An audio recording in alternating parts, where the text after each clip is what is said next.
ரகசியம் காக்கும் விதமான தேர்தல் பத்திரங்களை உச்சநீதிமன்றம் தடை செய்துள்ள நிலையில் வருமான வரி தாக்கல் செய்வதற்கான படிவத்தில் நன்கொடை பக்கத்தில் தேர்தல் பத்திரம் என்ற வார்த்தை சேர்க்கப்பட்டிருப்பது கேள்விகளை எழுப்பியுள்ளது.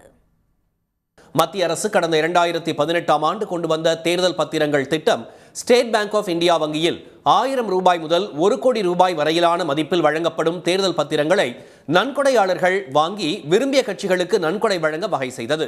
ஆனால் இந்த திட்டத்தில் நன்கொடை யாரிடம் பெறப்பட்டது என்பது பற்றி எந்த கட்சியும் பொதுவெளியில் அறிவிக்க தேவையில்லை என்று விதிமுறை வகுக்கப்பட்டதால் கடும் எதிர்ப்பு எழுந்தது. இது தொடர்பான வழக்கை விசாரித்த உச்சநீதிமன்றம் தேர்தல் பத்திர நடைமுறையில் ரகசியம் காக்கும் வகையில் விதிகள் இருப்பது சட்ட விரோதம் என்று அறிவித்தது. தேர்தல் பத்திரங்கள் மூலம் 2023-24 நிதியாண்டில் பாஜக ரூபாய் 1685.6 கோடி வருவாய் ஈட்டியது. நடப்பு நிதியாண்டில் மட்டுமே அக்கட்சிக்கு ரூபாய் 4340 கோடி வருவாய் கிடைத்துள்ளது. இது முந்தைய ஆண்டுடன் ஒப்பிடுகையில் 83 விழுக்காடு அதிகமாகும். காங்கிரஸ் கட்சி 2023ஆம் ஆண்டில் வெறும் 268 கோடி மட்டுமே பெற்றது.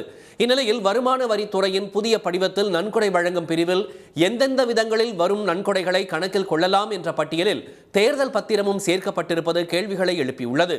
தேர்தல் பத்திரங்களை ரகசிய காப்பு நடைமுறை இல்லாத வகையில் மீண்டும் கொண்டுவர மத்திய பாஜக அரசு திட்டமிடுவதன் அறிகுறியே இது என்று சுட்டிக்காட்டும் பொருளாதார அறிஞர்கள், எதிர்காலத்தில் அவ்வாறு கொண்டு வந்தால் அதை படிவத்தில் சேர்ப்பதற்காக நாடாளுமன்றத்தில் மீண்டும் சட்ட திருத்தம் செய்யாமல் அமல்படுத்தவே தேர்தல் பத்திரம் என்ற வார்த்தையும் படிவத்தில் சேர்க்கப்பட்டிருப்பதாக தெரிவித்தனர். உடனுக்குடன் செய்திகளை தெரிந்து கொள்ள சன் நியூஸ் பெல் ஐகானை கிளிக் பண்ணுங்க.